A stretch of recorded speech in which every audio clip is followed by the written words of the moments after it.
further into. And before I do that, let me take care of some housekeeping. You can earn credits for this webcast. You can see on your screen HRCI, SHRM, or CPE credits. You just type in your name and email address in the lower right-hand box. So please do that during this webcast. And let me introduce to you my guest for today. I have Micah Alburn, who is principal at EY. In his current role, Micah is focused on EY's digital era leadership and culture transformation offerings. In his client work, Micah partners with executives to deliver leadership effectiveness, leadership culture, culture assessment and evolution, strategic change management, operating model design, digital transformation, and workforce engagement. He helps his clients create large change transformations, as many of our organizations need. He has also published many articles on these topics and speaks at client events frequently. So thank you, Micah, for joining me. I'm delighted. Thanks for having me. I'm excited to be here. Terrific. So what will we focus in on today's webcast? The value of collective leadership. You may be less familiar with this term, so we'll set some foundational knowledge. What organizations with strong collective leadership have in common? What do they do? What's the value? What's the impact around collective leadership within your organization? So we're going to dig deeper, and again, because our world, our business environment continues to challenge all of us, this will help us take another view into what leadership could help, or how leadership can help, and better yet, how we as HR professionals can help our leaders become better and work together better. So with that, I also want to invite all of you to join me and Micah in this conversation during this webcast. Please feel free to type in your questions in the lower left-hand corner. And as we chat and as we talk about different concepts, please chime in, ask questions, or tell us whether this resonates, and we'd be delighted to have you join in on this conversation. Let me start off by telling you about the Global Leadership Forecast. This is a series, as many of you have known and have been joining. We've been doing a monthly webcast series around a research we did with EY and DDI a year ago around Global Leadership Forecast.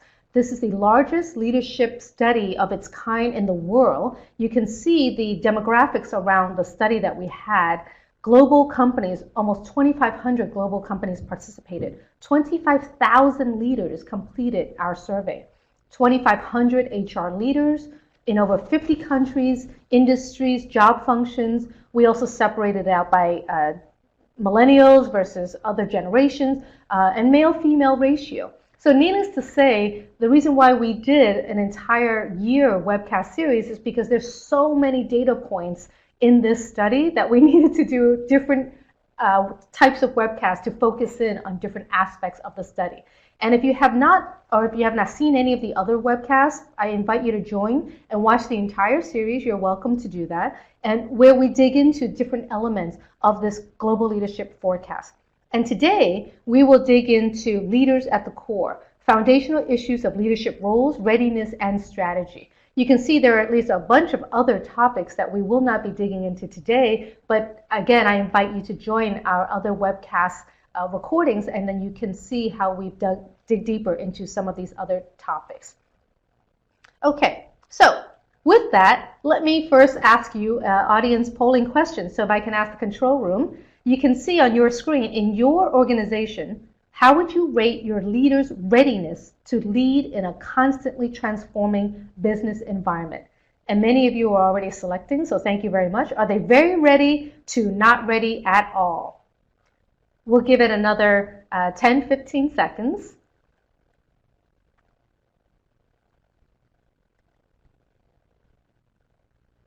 And maybe just 5 more seconds, and if the control room can close the polling. Great. So you can see that, Micah, maybe I can ask you for some reflection. So the highest one, 43%, is slightly ready, and followed by 41% is moderately ready. So the extremes, whether you're very ready or not ready at all, are a very small percentage. So I guess it's fair to say most of us think our leaders are sort of ready, right, somewhat, not really sure, but we kind of think so. What do you think? How does this reflect? Yeah, I mean, I think seeing that the 10% at the top is actually more concerning to me, because if you think about, are they ready for this transformative world? We're in it already, right? So it's not like this is you hear people talking about the future of work. The future of work is now. It's happening.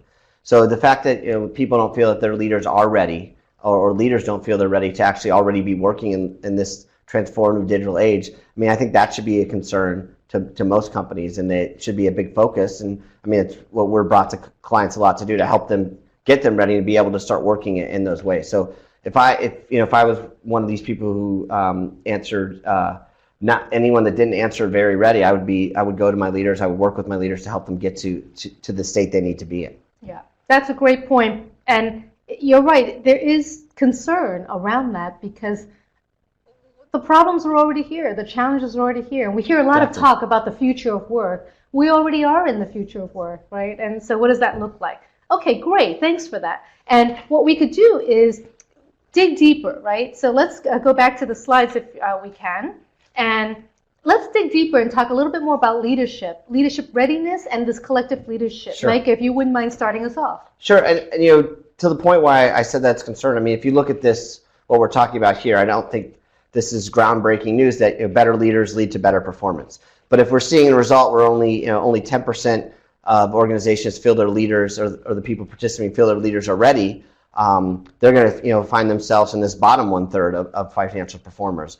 From the research that we did with you and DDI, we were able to discover what is the difference between the top 1/3 versus the bottom. So what's the difference between the top performers versus the lower performers? And some of the things that we see specifically when it comes to leaders is the fact that these higher performing companies have stronger leaders, more high quality leaders. They have a stronger bench of leaders, and then they feel because they have that stronger bench, they fill the new roles, the open roles, with leaders from inside.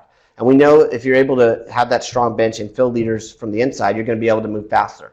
Every time you have to go out and look for a new leader, I mean, there's a search with that. There's, are they the right fit? Do they have the right skills? I mean, that slows everything down. Whereas, higher performing organizations are building effective leadership plans, creating successions, building those leaders from, across the organization, not just waiting for them to get to the top, to build those leadership capabilities they need, and then moving them into the roles as they open up, to continue to let them grow and develop, and lead to new opportunities for the organization. So I think the thing I would think about is, what are we doing as an organization to make sure our leaders are ready now? And then what are we doing for the leaders further down the organization to get them ready for the future?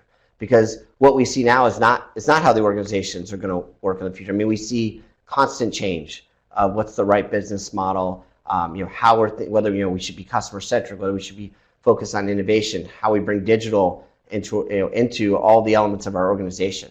So if we're going to do that, we have to be developing those leaders now and getting them ready for the future. Yeah, and I guess what I love about this slide is, for those in the audience that you had just said, we should go internally and talk to others about preparing our leaders.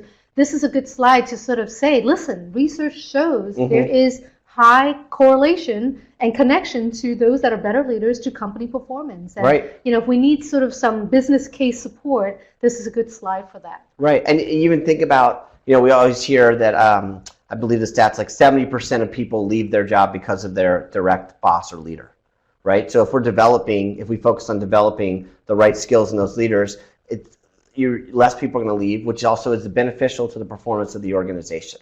Yep. Right, so it's not just for financial performance, but it's also for the people, yes. The employee engagement, the satisfaction within the organization. Absolutely, great. So let's look at the outputs of what an effective leadership plan and what it does for an organization. And the reason that we're talking about the financial performance that leaders have in an organization and what effective leadership planning is because that all builds on what you need to do first before you can even have a collective leadership team, right? You need to have these foundations first on how you develop leaders before you can actually bring them together effectively. So if you just look at some of the impacts here of companies with effective leadership plans versus those without, think of companies that when we think of effective, like they have development programs that they're focused on their leaders with specific capabilities that they're trying to grow. They have succession plans. They're giving people different opportunities to be leaders. You think of companies without effective plans, it's probably what you hear most in those companies is, I have a bunch of managers and not a lot of leaders. And I hear that at many companies. It's a classic story that you hear. It's like individual contributors get promoted to a leadership role, but they're really just managing. They don't actually know how to lead people. So that's why it's important to have an effective leadership team, and you can plan, and you can see the outcome here if you just look at these 3 points here. You're going to have higher quality leaders. The one that stands out to me the most is the one in the middle there, is the confidence in the leadership supply to meet future needs. Right? Companies with effective plan feel 32%, where ones without only have 5% confidence. Now, even in my mind, 32% is low. You'd like that to be higher, but think about 5%. So you have 10,000 person organization with 2,000 leaders, and you only have 5% confidence that you have the right leaders you need in the future. I mean, how can you sustain success or create new successes for that organization? So I think that's something to think about, and a reason really why you need to start to create this leadership plan. And then once you have that plan, then you can start to think about collective leadership.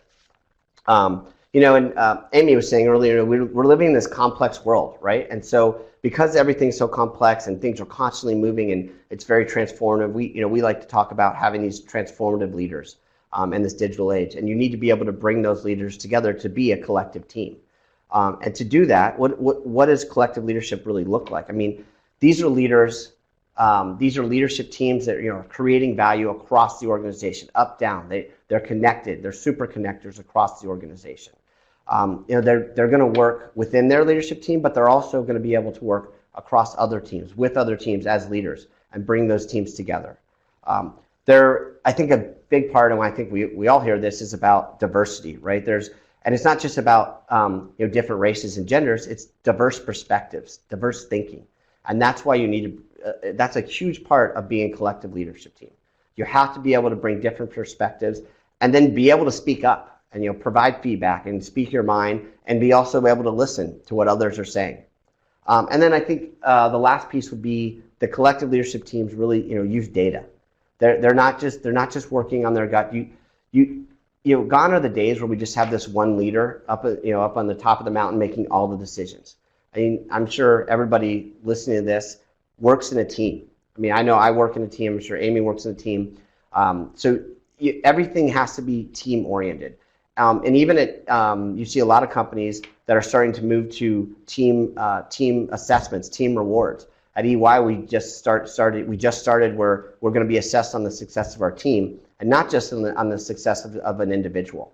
And I think many companies are moving that direction, and most will in the future. And it's because you have to work as a team.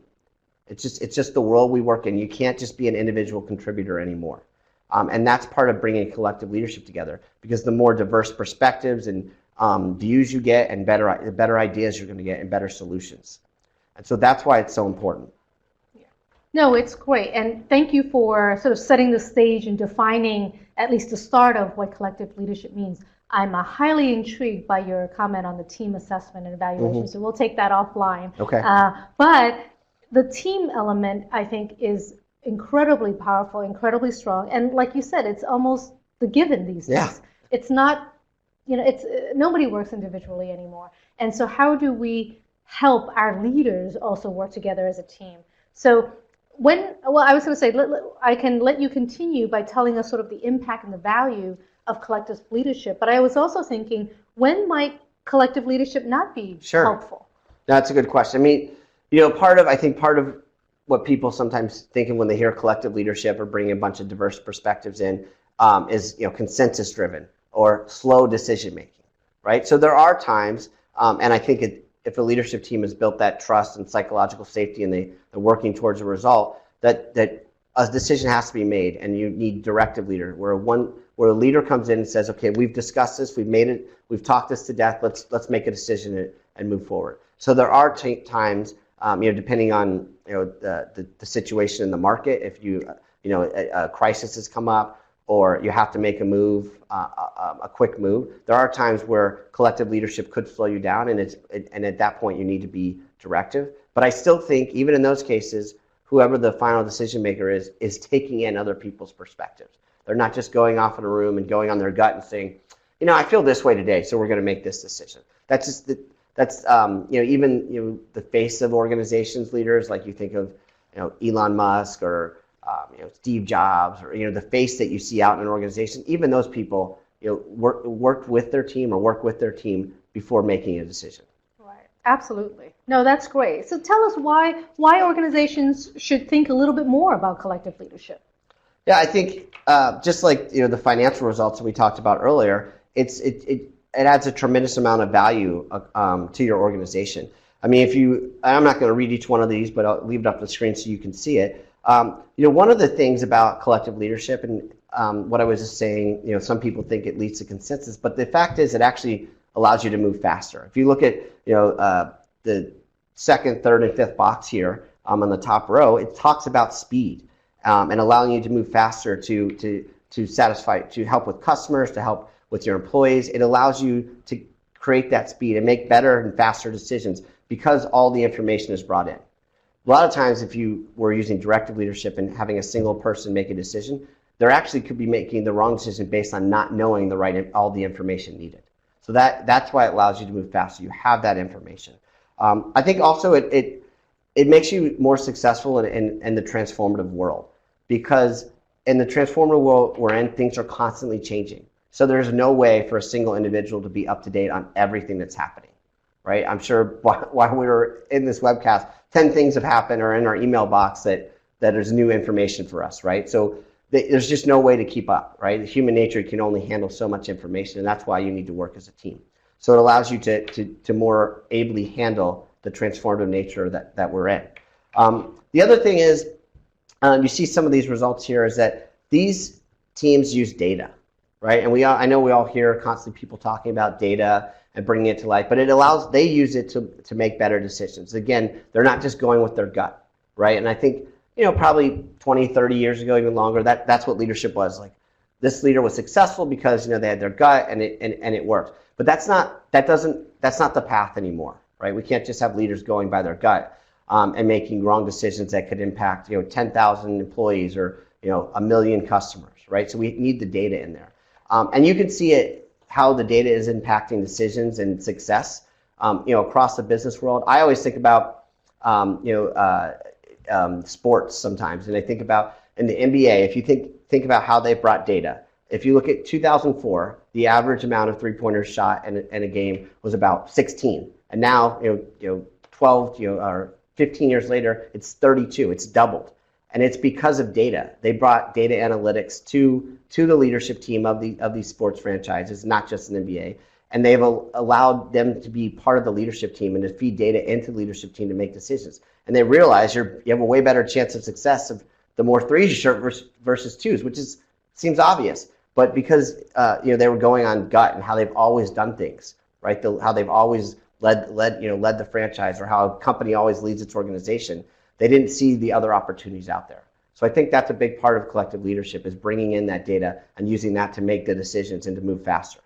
Yes, absolutely. I mean, there's no question that we would all agree with the need for data. I think the struggle, of course, is that there's too much data, and we don't know what to do with it, or we don't have the right skills in our organization to process that data. Nobody wants data. We want insights. Yes. Right? We want insights to help us make better decisions.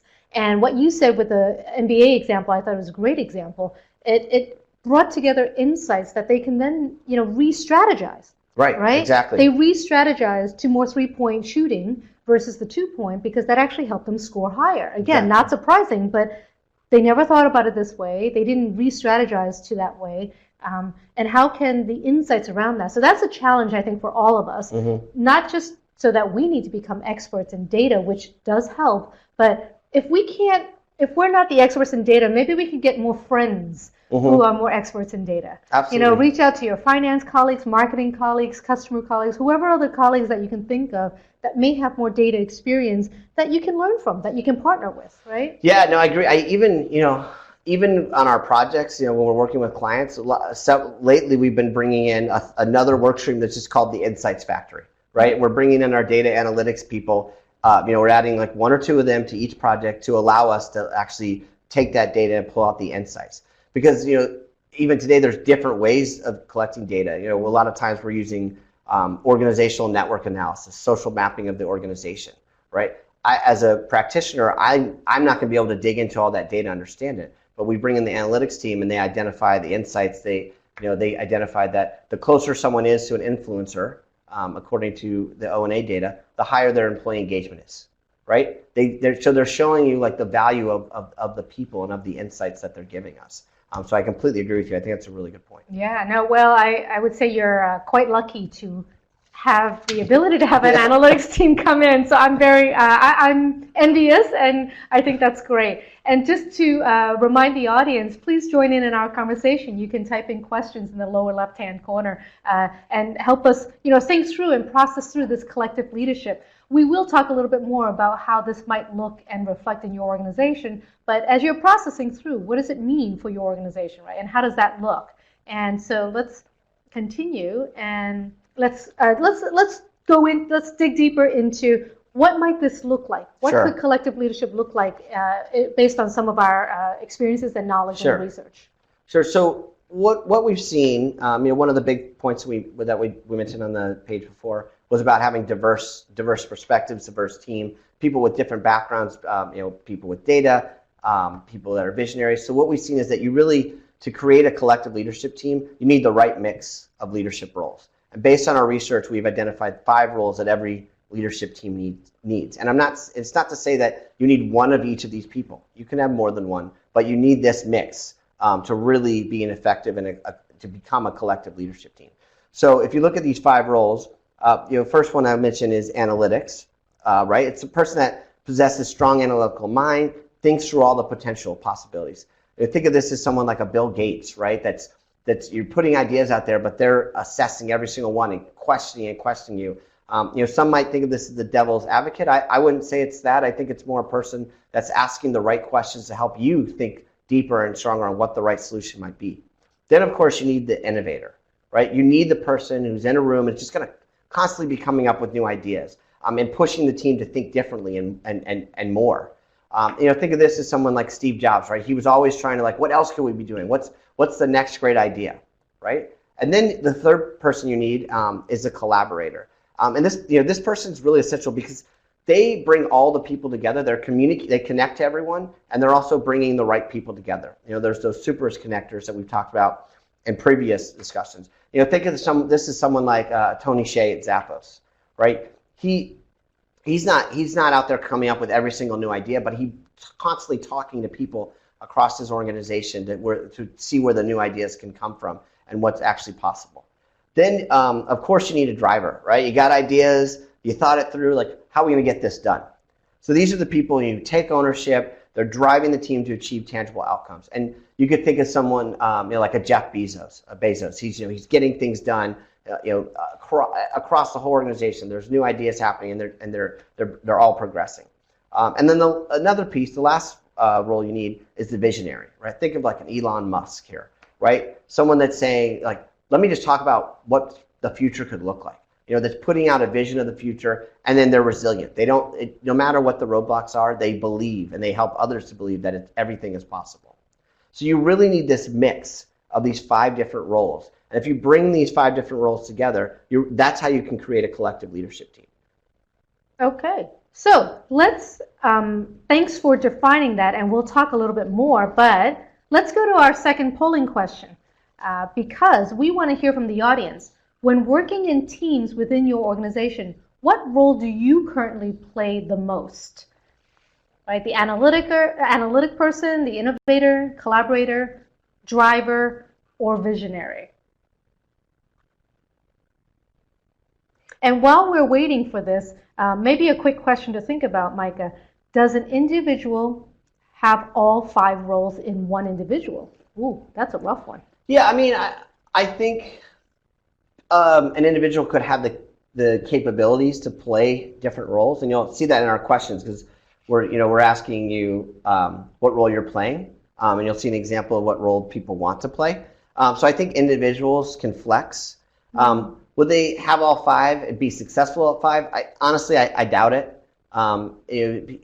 People can't be strong at everything, right? We all have taken strength indicators or MBTI, right? All those different assessments. There's the likelihood of you being great at everything I mean, while I'm sure all of us would like to be great at everything, we all have flaws and we have weaknesses. So I would doubt that someone would be great at all of them, but I do think people can flex depending on the situation. Yes. Okay. No, thank you. If the control room can close the poll, I think that's right. So while we are looking at the results, so the collaborator is the highest with almost 40%, and the analytic is the 21%, right? And then the next is the driver, which is the almost 17%, and then innovator, which is about 11, 12%, and then finally about visionary, which is the lowest. Okay, so the collaborator is the highest one based on our audience. It could be because we're all fabulous HR people. Right. So what are your thoughts on this? Well, I think of these roles, that's a really important role. Probably one of the most important, because you can bring the different roles together. So it's good to see that there's so many people in that role. Usually, and maybe you're right because it's HR professionals, and I'll show you an example. A lot of times when we work with executive teams, we're seeing driver being one of the highest, which always concerns us as we're working with the team, because these are executives who are supposed to be working at the strategic level, right? And so they shouldn't be the drivers, right? They shouldn't be micromanaging. They should be more the collaborators, the visionaries, and the innovators. So I think you're right that a lot has to do with the people that are on here that are connected across the organization, which is great. Now their job should be to help others be connected across the organization and create more collaborators, and then also make sure they can connect who are the innovators, who are the analytics to one another. Yep. Great. Okay, let's go to the next polling question we have for the audience. So, when working in teams within your organization, what role do you prefer to play? We know you're in a role, and many of you, about 40% of you, in that collaborator role, but do you have a different preference? And what might that look like? So we'll just give it another 5 seconds or so. Yeah, and this goes back to what we were just talking about, that a lot of times you're playing a role because of the situation you're in, right? You're a driver because you're an HR business partner in a group that's disorganized or hasn't had great people processes in the past, so you're driving to get those in there.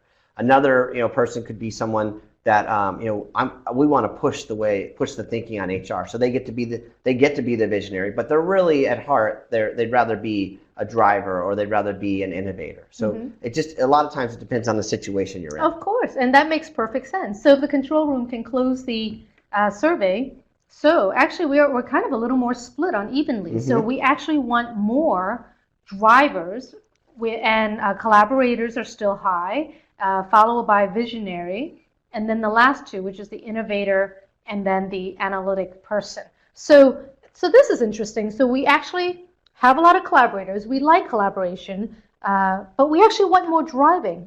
I have to think about that a little bit more. Are we challenged with our ability to drive, or how and why are we challenged? So that's something to think about. And then visionary. I personally can also relate, right? Where you can say, I want to think more about the vision and the long-term success and where can we go in the future. So what are your thoughts on that? Yeah, I mean, I see those two. I see, I also see it's interesting that a lot of people feel they play a role where they're the analytic, and only at 21% and only 12% want to actually play that role, right? So I think that's interesting as well. I think about, if the HR professional, right? A lot of them, the reason they want to be the visionaries, they want to get away from some of the menial tasks that that if some of it that is being enhanced by RPA or other digital solutions, and they know this, and they see the opportunity to be able to play a visionary role or be more of an innovator, and they see those opportunities, and they want to be able to play those roles, and they're hoping, my guess would be, they're hoping their organizations go more in that route, and they want, we always hear, they want to have a seat at the table, because driving the people solutions really drive the success of the organization. So I think that could be part of it. I also think the collaborator decreasing is probably, my guess is maybe they want to have a little more focus and not have to constantly be pulling across the whole organization to have almost like an admin role they don't want to play. right? I don't want to have to constantly be connecting the right people. You should be able to tell who to go to, and that shouldn't be the HR professional's role. That would be my my hypothesis there. Yeah. What about your thoughts on? Yeah. On some No, of these? actually, we have an audience thought that says, I think I have a vision of where I want to go, and I'm going to drive to make it happen, and maybe that might make me less collaborative. Yeah, that's a fair Right? point. If you're a driver, absolutely. Let's see, here's another question. What would the research suggest in terms of building leaders who are agile enough to play various roles within the team? That's interesting. Our research didn't dig into this particularly, but I'm sure we can have some thoughts around that. Yeah. Where, I mean, you've already hinted already at the flexing, right? And that, do we want our leaders to flex? Of course we do. If they have a particular area of weakness, maybe that's part of their development, right? And we can make them stronger in one area versus the other. Yes. So there's lots of ways to maneuver that. Yeah, I think the way we're looking at our team at EY is that we go into an organization and we assess the capabilities of the individual leaders and leadership and the leadership team. So we look at what are the capabilities you need as a transformative leader, and to be able to live these 5 different roles. And then what is the mix within the team? What are the gaps within the team? So I think if you do that type of assessment, you can see where the strengths or the weaknesses are. And you can look at it individual and you can look at it aggregate, right? We can see our team, and I'll show an example in a second, that our team is full of drivers. And we don't have anyone that can be, that is a collaborator. So that's where we should focus it. And even the best way probably to do that is within our team, who's the closest to having collaboration as a strength, or who's the strongest of the weakest collaborator, basically. And let's focus on them and help them grow. And so I think that's really what you have to look at. You have to look at the overall team and how they work together, and then dive into the individuals of who are the people we could grow in these areas that we're weak in. Yeah, great. So let's hear about this story. You have a great story around this. Sure. So, I think I went too far.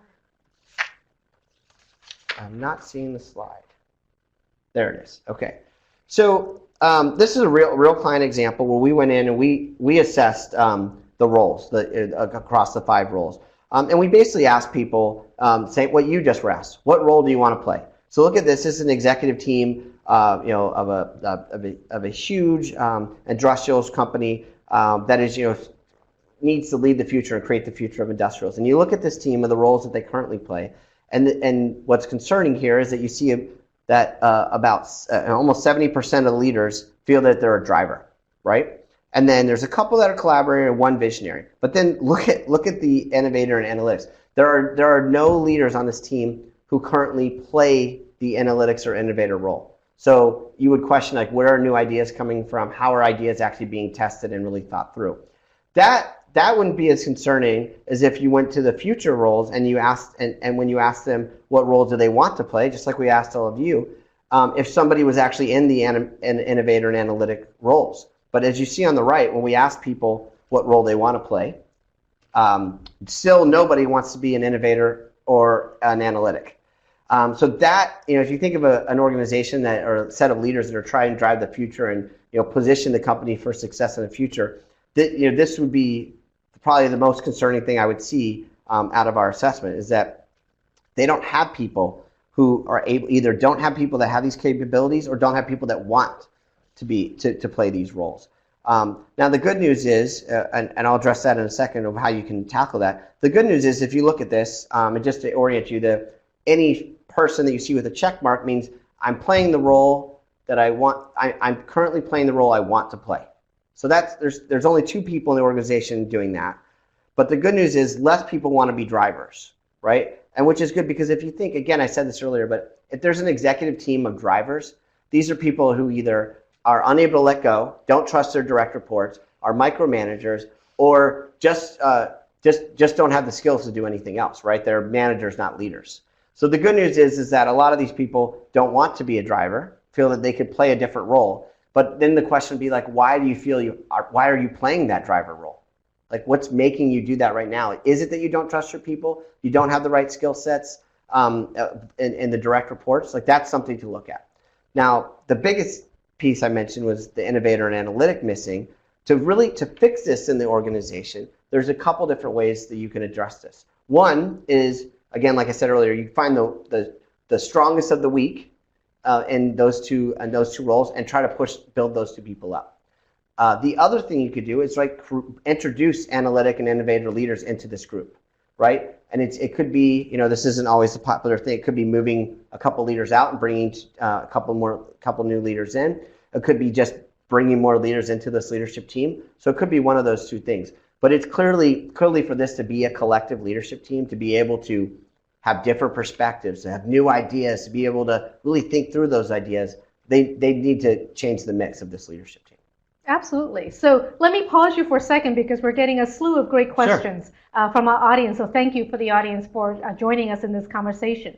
So this is a great question around this. If you, do you have any thoughts around the role played by the team leader in any of these particular roles and then success of the team? Is there any preference, I guess, is the way to phrase the that. overall leader. See, we're saying like the CHRO of the HR leadership team, or right. I mean, I don't feel that there is a preference. I think you should go with what you're strongest at. Just because you're the top leader doesn't mean you have to be the visionary, right? What might be strong about you is that you're really analytical and you're able to, as other people bring in ideas or talk about the future, you're really able to question it and get them to think more deeply about it. So I don't think there has to be that a leader has to play a specific role. To say that every top leader has to be a visionary, I don't think that's realistic. And that also would say that if you're not a visionary, you never can be this the CEO or the CHRO or the CIO. And I think we've all worked with companies where the visionary is not always the top person. It could be someone else, or the innovator. Innovation could be coming from another leader. So yeah, I don't think you have to be the top leader. Has to have be focused on visionary or innovator. But then, of course, I agree with you. That also leads to the premise that because you're the leader sitting at the top of the org chart, for whatever reason, you need to be open to and making sure your team has these different roles, and that you're listening carefully all the time to balance out your strengths, right, with those on your team. Absolutely. And that's hard sometimes for leaders to do when they're sort of at the top of the org chart.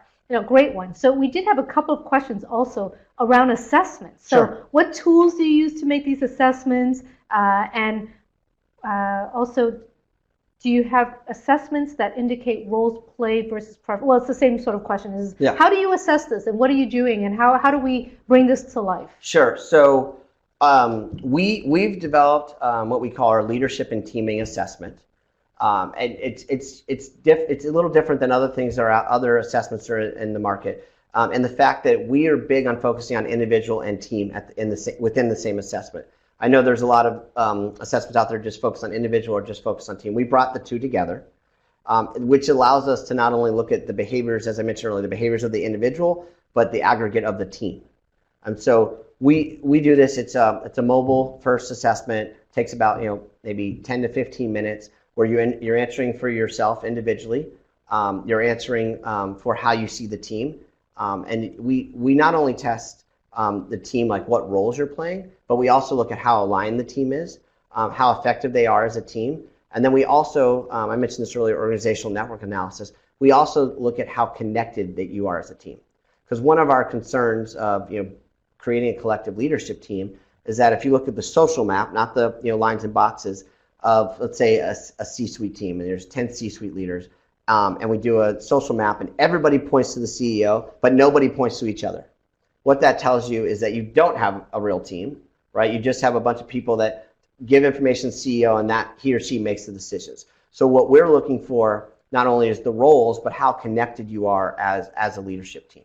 And I think I know that the more connected you are as a leadership team, the more successful, the more collective you actually are. So we assess all those elements, and as I said, it's probably about a 10-15 minute assessment that not only looks at individuals, teams, but we also do 360 for the individuals. Right. So are you doing? I'm assuming you're doing this for client work, but do you do this internally as well? We do actually. Since we created this assessment, we've had people across EY ask us to do it for their teams. So we're doing it in a couple different countries, and the leadership teams in different countries. We did it. We actually ran it for. I'm in a group called People Advisory Services (PAS). We ran it for the whole leadership team, all 300 of senior managers and above for our organization. And so we were able to see our strengths, and we prioritized what's the thing we need to work on the most. And then we were also able to see. We saw that social map, and you could see like groups that work together on the same thing, how connected they were, and then other groups who don't work on the same type of work, completely disconnected. And so it allowed us to see like we need to bring these two groups together because the power of one UI will make us more successful. So we absolutely run this on ourselves, and you got to eat your own medicine. So that's we're trying to become more transformative leaders ourselves. And so you have an aggregate view of like these 300 leaders? Yes. Yeah, that's awesome. Yeah, it's really interesting awesome. stuff. Talk about the data and then the insights and then what you could do with that, right? Yeah. You could see the gaps, you could develop people, you could, my head is all right. racing off. I mean, you think about it, it also allows you to know which people are the right people to connect. Yes. Because what the social mapping does is identifies the influencers or the decision makers, and so you can bring those right people together. Yep. No, that's awesome. I think that's great. What does another question? Sure. What does the organization reward that can influence choices? I guess it's maybe around the assessment or the teams and the rewarding or the appreciation perhaps of the team itself. I wondered if your organization had thoughts around that. Sure. So we do it. One other piece that we have in our assessment is we actually ask people to identify what motivates them as a leader. So you could think about some people say, as a leader, I'm motivated to help others. Another leader might say, I'm motivated to get promoted, or I'm motivated, to make more money, financial rewards, or I'm motivated to serve my customers, right? So the reason we ask that is we want to understand what would motivate people to be a better leader, or to grow in a certain area. So if, let's say, we'll stick with Super Connector because we mentioned that one earlier. If the gap in the organization or the leadership team is that they lack the Super Connector capability, they're not good at bringing the right people together. But we know what would motivate them is, let's say it's financial reward, and let's say it's also helping others. So we would tie the growth plan of how we can grow you in that particular capability to those outcomes, because if you want to motivate people, if you want people to adopt new ways of working or to learn and grow, you should attach it to what motivates them to do so, right? You almost think of it, we were talking about our kids earlier, like how do you get your kid to do something different, to try something new? And my wife and I are always trying to get our kid to try new food. So we try to attach it to what would motivate her to actually do that. Or same with your kid, I'm sure, like how do I, some might call it bribery with children, but it's like what can I do to motivate you to act or do something differently? So we identify that so that we can use it to our advantage in the development plan. So you're identifying it on an individual basis. On an individual, and then we also can aggregate it to see what if the whole leadership team is motivated by money or by promotion, right? We can know that, and that allows us to drive the change all together or individually. That is amazing, actually. That's really, really interesting insight into teams and motivation on the individual basis. So I'm totally fascinated. But in the interest of time, I do want to move on because we have a last polling question for our audience. Thank you again for all the questions that you have been submitting and even just your reflective thoughts. So in your organization, what role do you think your leadership teams are weaker on? So this is interesting. And we'll give it another 10 seconds or so. Tell us how your leaders are responding.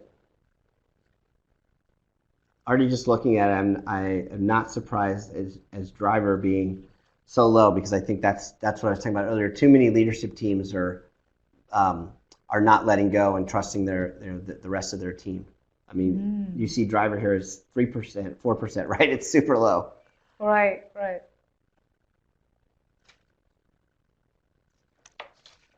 So there was a clarity on the rewards question about how it was rewarded, but I think you actually addressed that, which is the way your organization is dealing with it is that depending on the role and their motivation and their performance, you can reward that. Exactly. right? Or you can reward new ways of doing things, like you were using your example of, encouraging your child to eat different foods.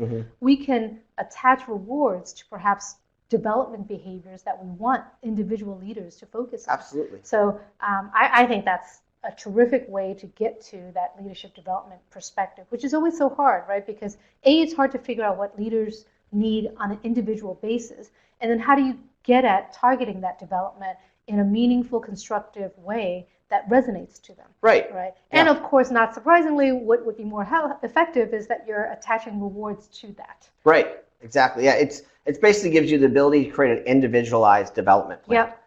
Because I know what the outcomes you want. Yep. Right. I think too often we in the past we thought, oh, the outcome is just growing the skill. Right. Yep. That's not enough. It's just like with any organization thing you do, you want to see the impact of it. Yep. So I grew the skill. What did I get out of that? Yep. Great. So thank you for closing the poll. And what we have is the highest that we're weaker on in our organization is collaboration. Right. Well, actually, here's an assumption, which is that our audience members have taken on a stronger collaborative role because they can see that it's weak in their organization. Absolutely. So you're filling a gap based on what you do. And we see about the same in the analytics and innovator role that's weak. Oh, I'm sorry, I missed the visionary role is also weak, is the second weakest element on this polling. So great, thank you for that. Thank you for telling us and helping us think through sort of what's going on in your organization, what are the different gaps, and again, I think Micah told an interesting story of how we can think about not only the roles on our teams, but then what do we do about it, and how do we take on filling in the gaps of the roles, how do we customize individual plans to develop, and how do we strengthen different people with different skills, right? All of these things are fascinating, but also necessary for this collective leadership to be impactful. Yeah, I mean, the one comment I would make here, seeing the visionary being so high, I would think, and I don't know how everyone on the webcast would feel, that a lot of reasons that they don't feel the leaders are being visionaries is the fact that all their communications are too rational based. So they're talking about market share or financial performance.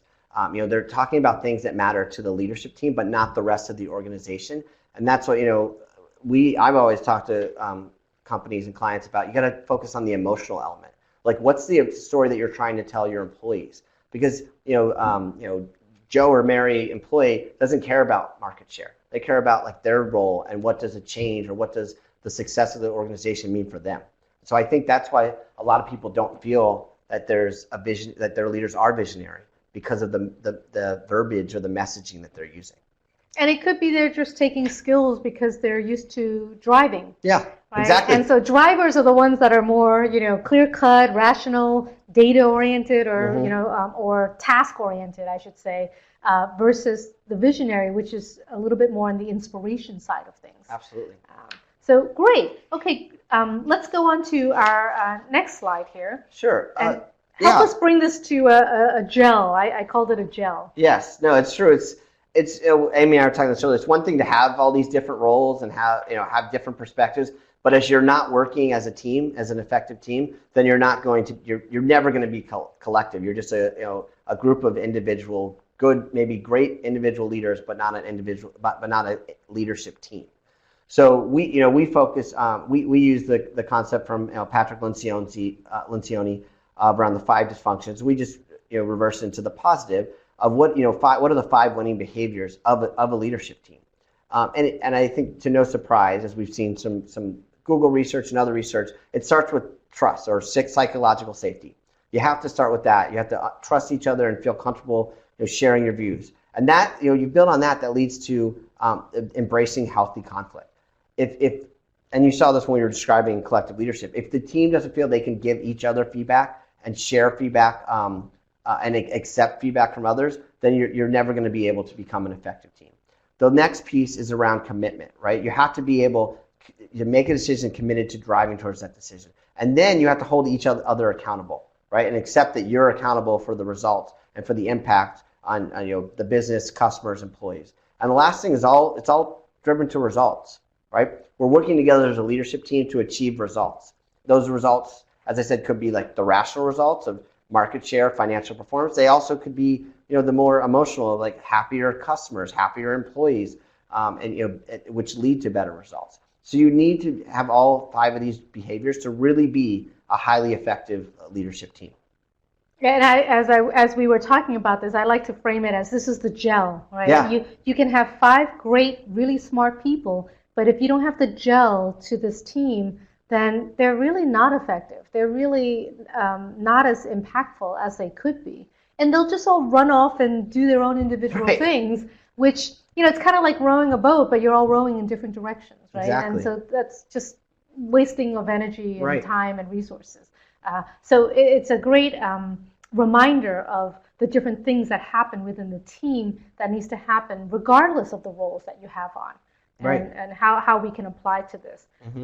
Great. Yeah, I mean, imagine, to your point, if you have the analytic person doesn't feel comfortable speaking up and sharing feedback. This is the person who is really testing all your ideas and bringing, making the rest of the team think deeper. And if that person isn't speaking up, then is your good idea ever going to become a great idea?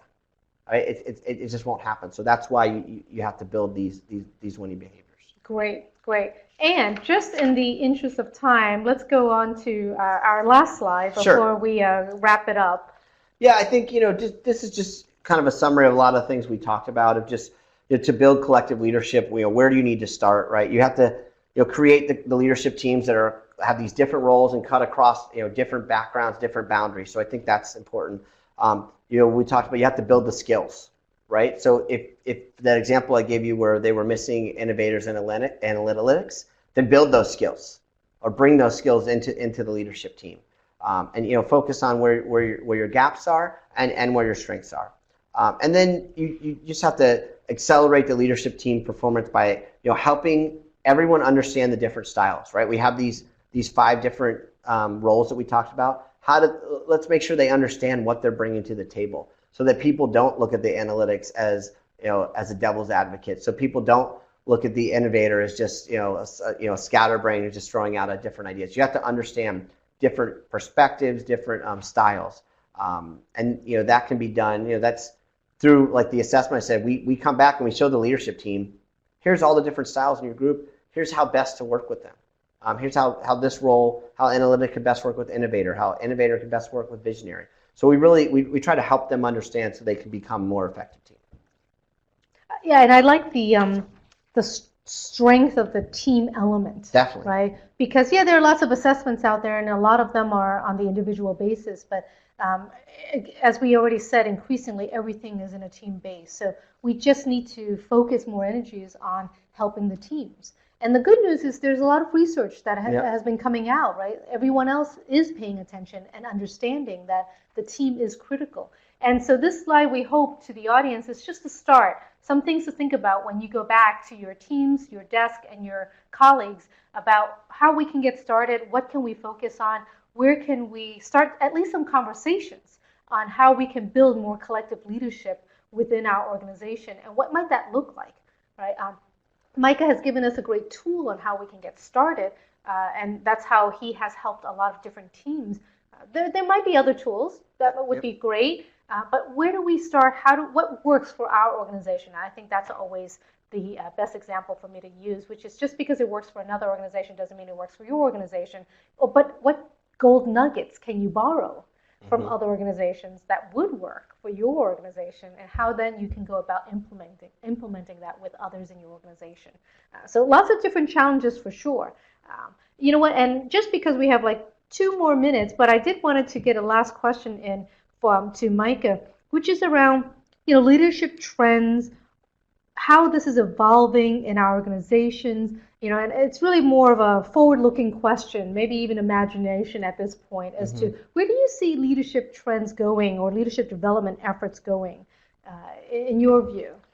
Yeah, I mean, where I think it's going is that it's going to be less about some of the foundational basics that leaders need to have, the authenticity, the change management. I think those are table stakes. You can't be a leader if you don't have those. And it's more about building these new capabilities to be able to work in the world that we live in now and the changing world in the future. So it's not to say those aren't important. But what do I need, right? If I need to be super connector, or I need to be resilient, or I need to be able to embrace disruption, I can't do that unless I'm already authentic as it is. So I have to have those foundational, but I really need to be able to learn how to do these future capabilities. So they'll allow me to be successful. I think that's part of where I see it going, and going away from some of the more dated leadership development programs, and trying to push the envelope of what's the best way to develop leaders, right? Are there new ways to do it? Definitely. I'd love to continue that conversation with you at another point, but is it also around I know you focus a lot on digitization and the transformation of digitization in organizations. Mm-hmm. Is it a lot of evolving into digital skills, or not necessarily?